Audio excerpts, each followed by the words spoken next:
Hello, this is Professor James Strickler, and this is a course in American government. This lesson is from Unit 10 about media and politics, and it's Lesson 6 about media imperatives. Now, what I mean by media imperatives are things that the media feels that it needs to do, and you'll see why as we discuss them in this lesson.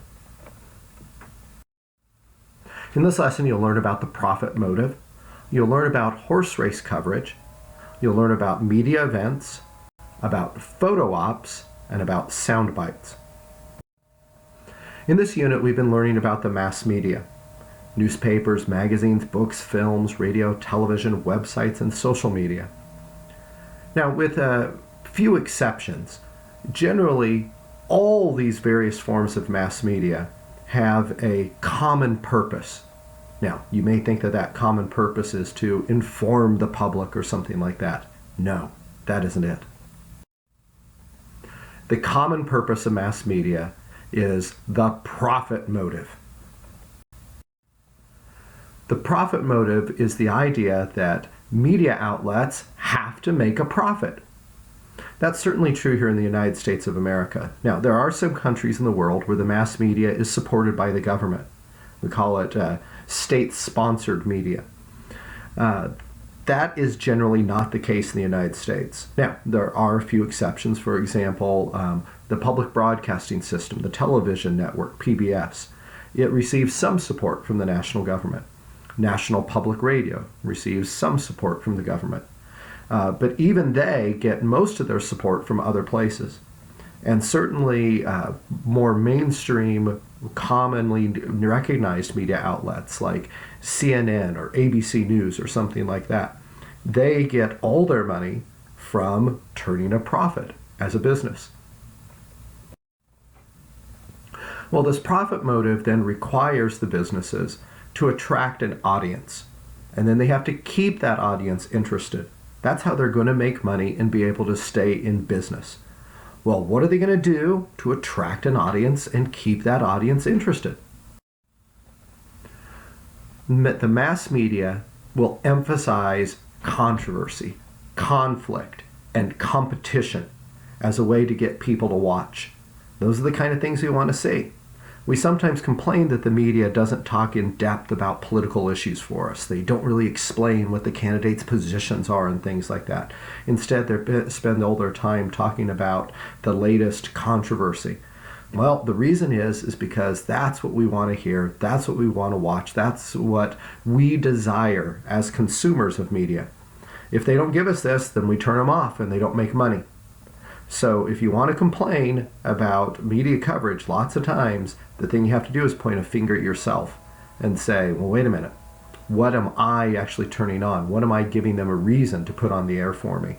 If I always want the latest, craziest thing to watch, then that's what they're going to try to give me, rather than that careful, in-depth explanation that I claim I want. An old saying in the news business that sums up this idea is, if it bleeds, it leads.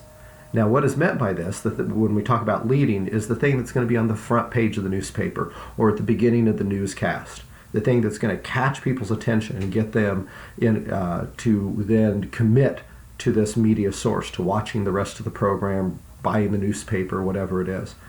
So that's the lead part. Well, if it bleeds, what we're talking about is something being dramatic, something that involves chaos and controversy, perhaps even horrific injuries, whatever it is. Those kind of shocking things are what we want to watch as consumers. This means that for the news media, scandal sells. Now, a couple of the big scandals in American history are when presidents have been impeached or been threatened with impeachment. Early in this course, when we had the unit about the presidency, we talked about Richard Nixon resigning under pressure. We talked about Bill Clinton being impeached, though not convicted, and staying in office. These were big opportunities for the news media to cover these scandalous events and get lots of people to come watch and read. They love that sort of stuff. And that's what they focus their coverage on. Another example of how media fulfills this imperative to turn a profit is what we call horse race coverage. Now, this is an allusion to how horse races are covered. If you actually watch a horse race, what you'll hear in the background the whole time is an announcer just continually talking about who's ahead and who's behind. Well, what does that have to do with politics? Well, we do that in politics too, particularly as we talk about polls. Polls are done when companies interview members of the public that have hopefully been selected in some scientific way to be representative of the public. And then based on what those interviews tell them, the pollsters can make a projection of what the general public thinks about a thing. So, for example, in the 2016 presidential election, polls would ask people about whether they intended to vote for Hillary Clinton or Donald Trump. And these things could be tracked over time.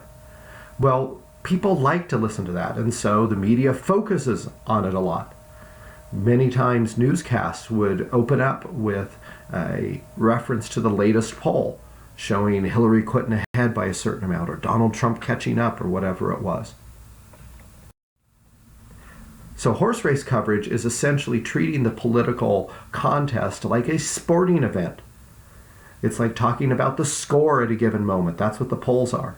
And just as people find sporting events interesting, as they're keeping track of who's ahead and who's behind, they find politics interesting when it's presented this way also. Now, while it may be interesting, as I mentioned before, it really doesn't tell us about the depths of the issues. It doesn't explain to us what the consequences of our votes really would be. Instead, it's simply talking about who's ahead and who's behind because we find that interesting. It's shallow, but it seems to be what we want. Well, politicians notice what the media wants.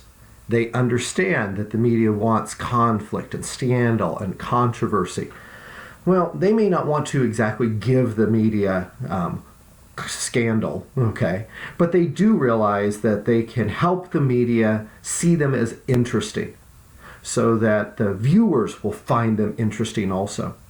And so politicians will intentionally stage things, present things in a way that then they hope the media will think is interesting because they believe the public will think it is interesting, and therefore they will cover the politicians, give them the attention that the politicians want to then be able to persuade the public to do the things that they want done. So in a sense, the politicians use the media's desires against themselves to then serve the needs of the politician instead. An example of this is what we call a media event. This is an event that exists for no other reason than to get the attention of the media, so that the politicians can then use the media as a way to communicate with the public. An example of that occurred in the 2016 presidential election. There were stories coming out about candidate Donald Trump having potentially sexually harassed women. There were accusations being made. And so Donald Trump wanted to deflect these accusations. He wanted to turn the debate around, so to speak. So literally, before a debate with Hillary Clinton, just hours beforehand, he held an event where he invited the press to come, and he invited 4 women who in the past had accused Hillary Clinton's husband, Bill Clinton, of sexually assaulting them. Now, this was a way for him to deflect attention from the accusations toward himself. But notice, this is an event that was entirely created by the candidate, Donald Trump. It was done specifically to get the attention of the media. And the media showed up because it was a controversial thing. It was the kind of thing that might get people upset, and therefore it's the kind of thing that can get viewers and help their ratings, help them make a return a profit, and help them stay in business.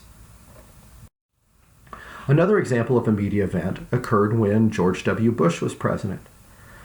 The United States was engaged in a war in Iraq at the time. And they had reached a point in the war where George Bush wanted to essentially declare victory, even though, as of the way the events would turn out historically, it really wasn't victory yet. So what he decided to do was to give a big speech on an aircraft carrier, with a big banner hanging behind him saying "Mission Accomplished." And he even, to be there for the speech, flew to the aircraft carrier as the pilot of a military plane. He had served as a pilot in the military as a young man, so he knew how to fly one of these planes.